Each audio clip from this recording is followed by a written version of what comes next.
Hello, all you fabulous folks of Florida. Well, get ready to sip on some of the tastiest tea in town as we brew up some adventures here on Spill the Tea. We will have some of the tastiest topics with and about the people and places and things in our backyard. So, grab your favorite mug and come join me, Christy House, and we will sample some of the local brews, hot or iced.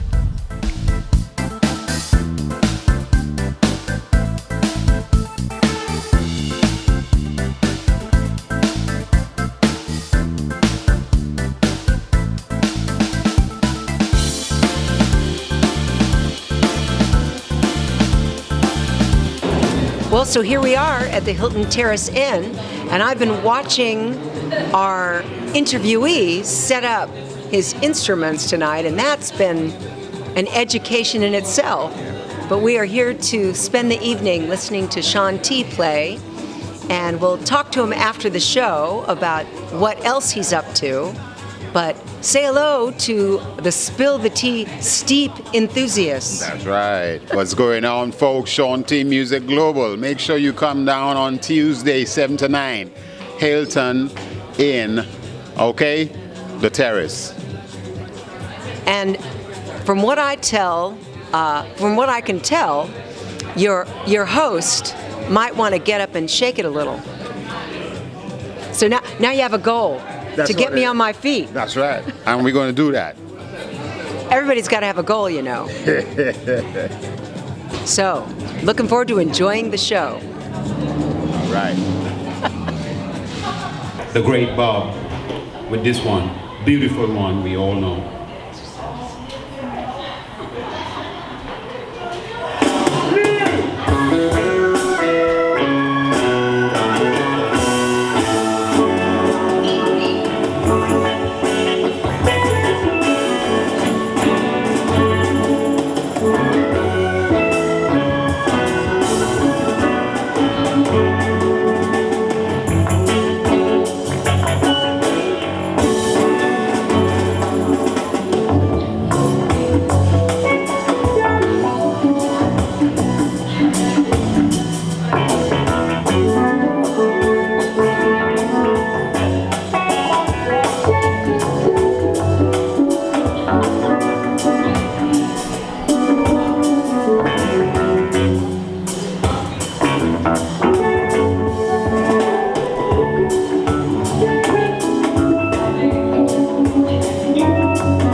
the Queen of Dance, ladies and gentlemen.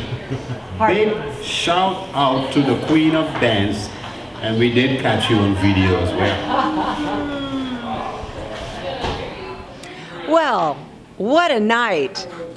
Spill the Tea has been taking in the music of Sean T. Global. Come on now. Here at the Hilton Terrace in Ocala. And I have to say, I am so glad we listened before you and I talked. Yes. And I have a question. Sure. So, the woman that you're in a relationship with, is she jealous? Because the way you make love to those drums, I don't think I could let you out of the house. Well, you know what? It's okay for that lady to be jealous because that's where she's getting a plate to eat some food. Without that, we're going to have a problem. So I need to make love with this so we could have something to eat. You know what I'm saying? Fair enough. Yeah. Fair enough. You know, a person has to have priorities. We got to have priorities. And I guess as long as you're rolling the two of them home. Right. That's right. Two. Yeah, I like how you put it. Two steel pans. That's right. I would imagine they're jealous of each other, probably. Of course. Of course. 'Cause I've known musicians in my life. Yeah. And their instruments become Oh, yeah. their other personalities. Oh, yeah. Oh, yeah. When you begin to walk towards your instrument, it demands your attention. I mean, and you have no choice but to give it your all and your best, you know. So that takes time. Yeah. It is a labor of love. It is a labor of love. Yeah, that's right. Well, so I guess we should start with, how did you end up in Ocala, Florida? Well, you know what? Life is one where maybe I can speak for creative people. You can't be in one place too long.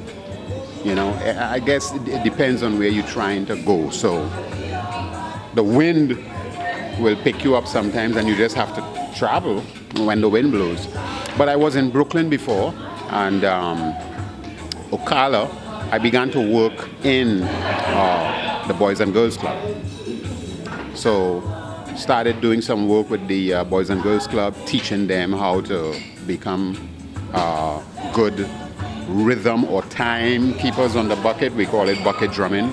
So I started doing that there and responsible for the art side of Boys and Girls Club programming. And different events that took place in Ocala, we began to go out. I took the kids out to perform. So we merged bucket drumming with dancing. So Light Up Ocala.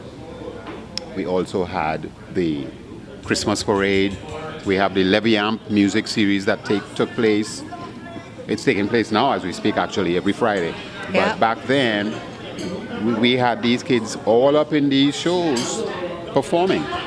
So the level of exposure they got, you know, it's really, really a nice one. So Boys and Girls Club 2018 is when I kicked things off in Ocala here.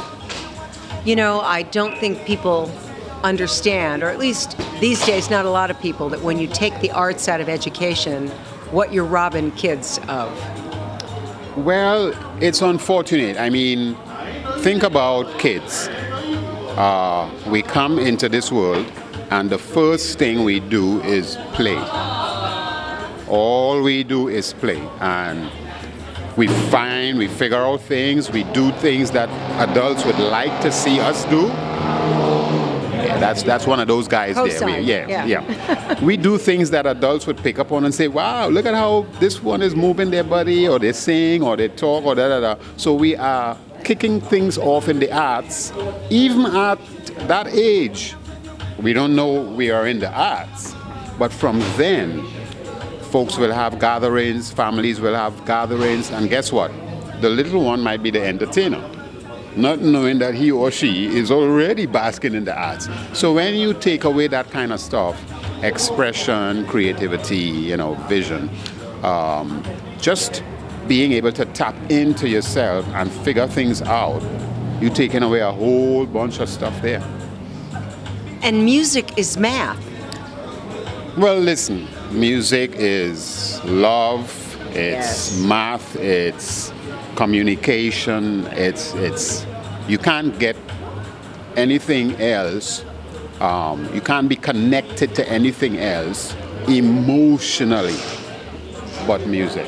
I mean, music, what it does to people more than anything else, some people are unable to explain it.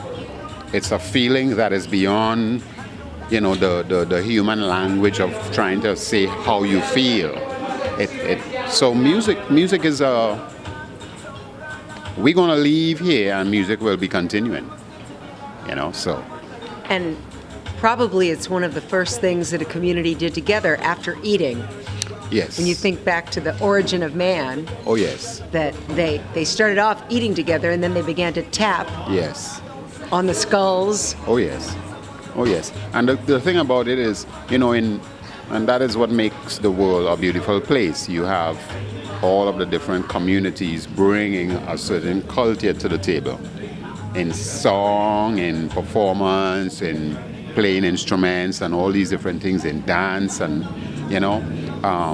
so music, it's almost like how you crochet a fabric.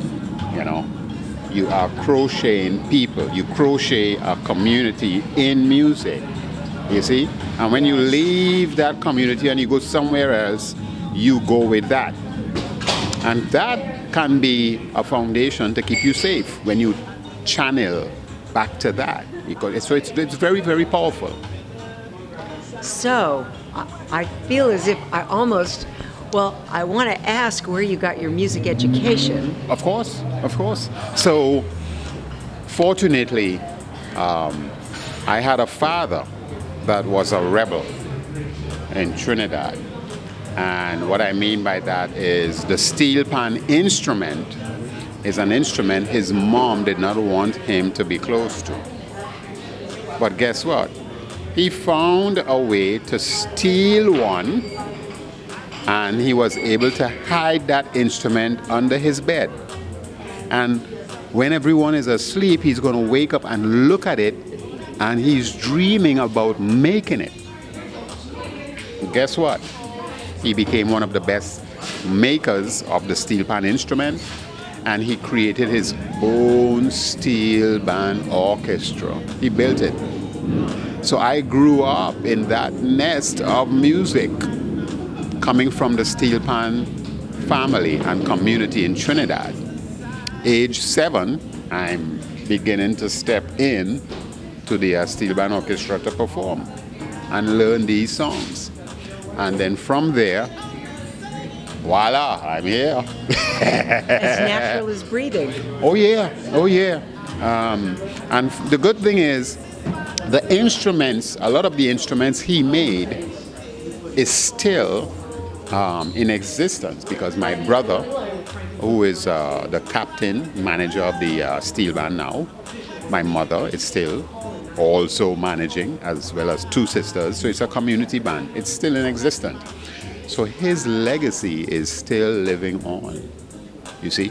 So that whole musical family thing, Trinidad is a place like that. I mean, music is really, Trinidad is a special place because we have different styles of music taking place there because of the diversity.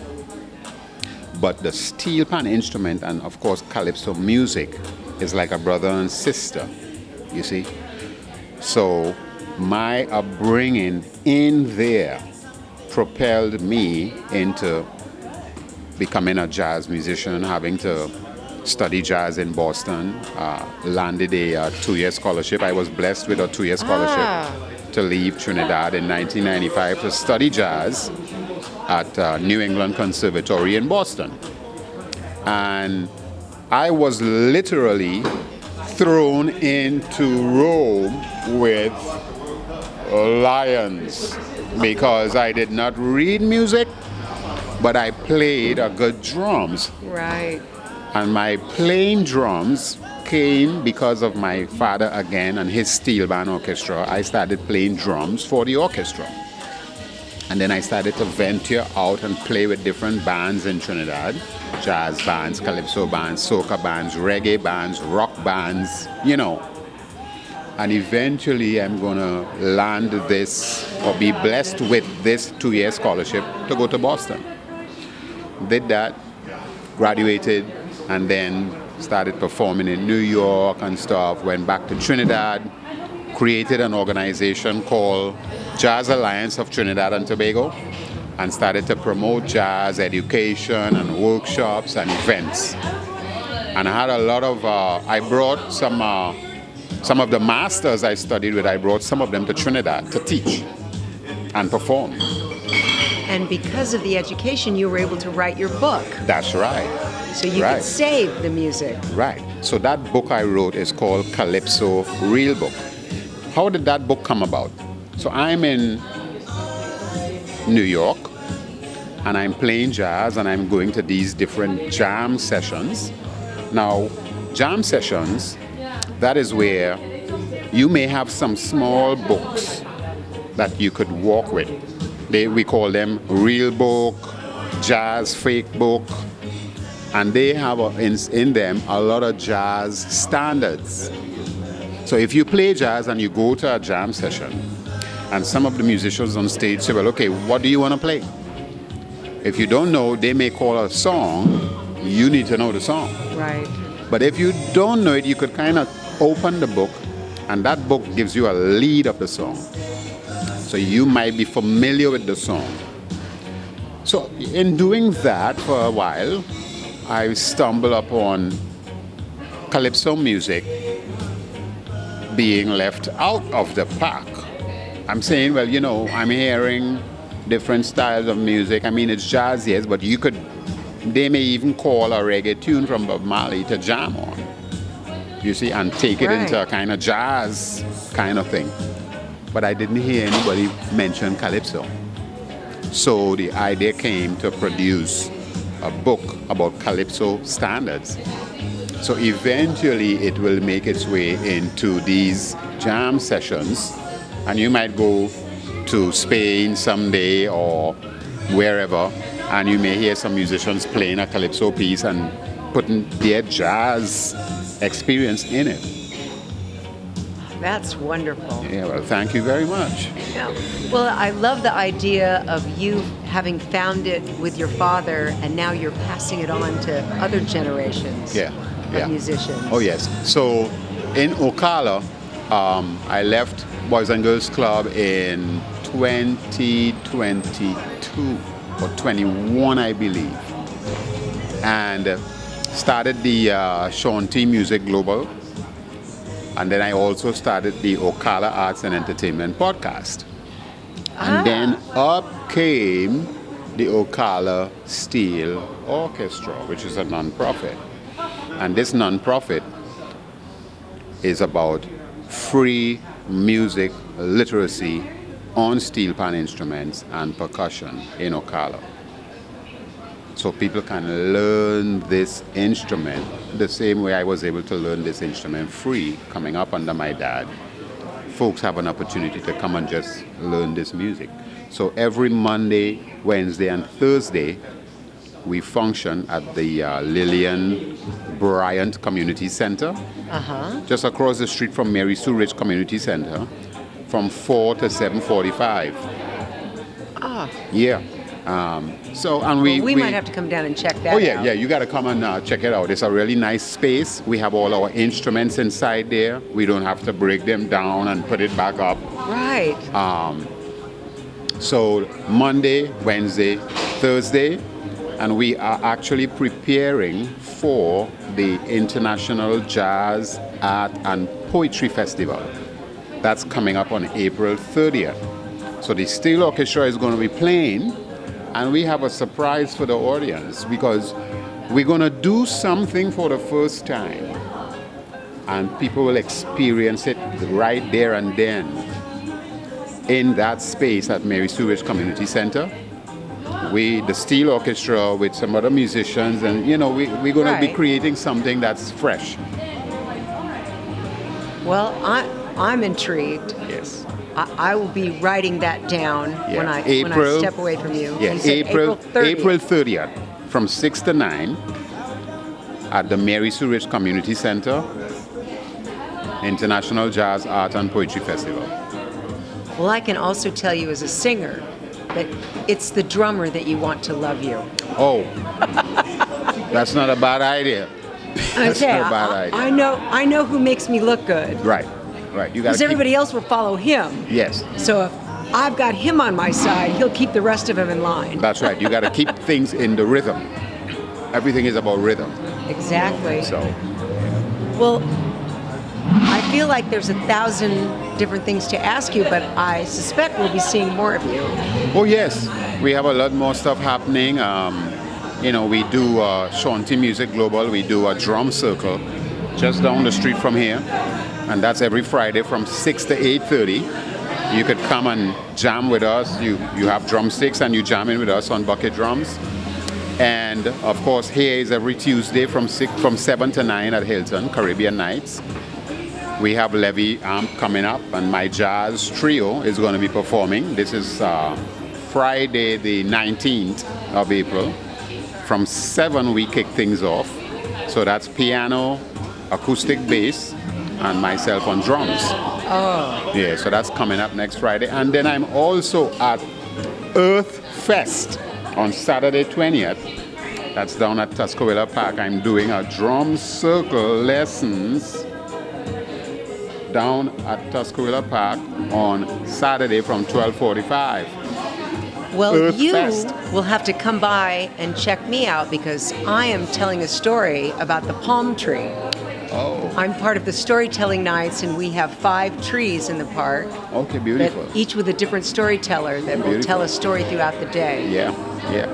So you are So- down there at Earth Fest? Yes. On Saturday? Beautiful. What time are you hitting? You know, I want to say, God, I don't think they've told us yet. Right, But I want to right. say 12 to 2 or 10 to 2. Yeah. It's going to be a fun day. Oh, yeah. Fun day, yeah.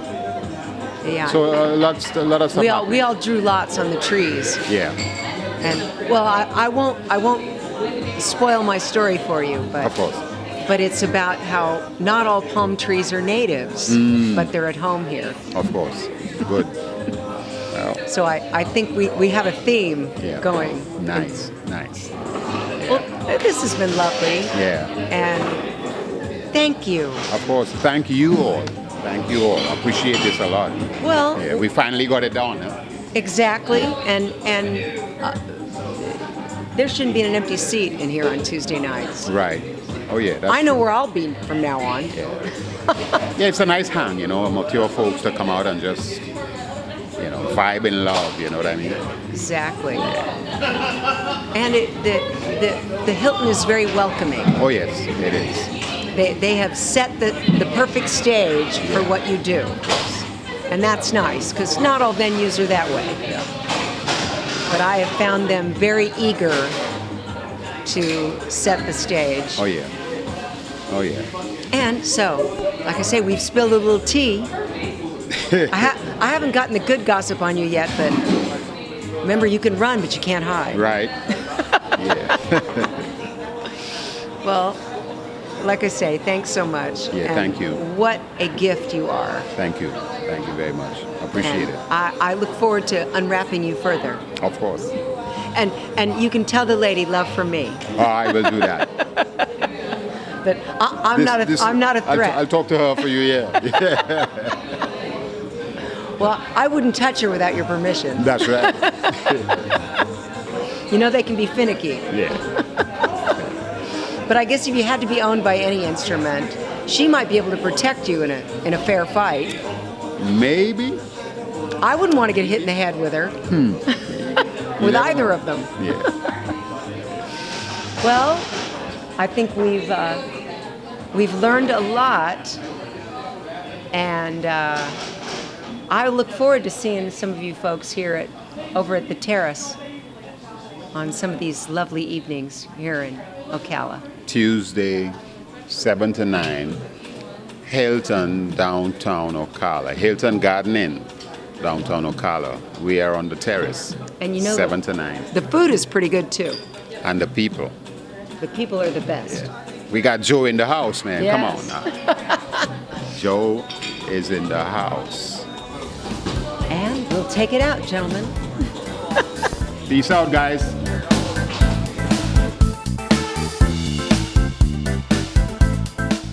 Well, I think we can consider that tea spilt.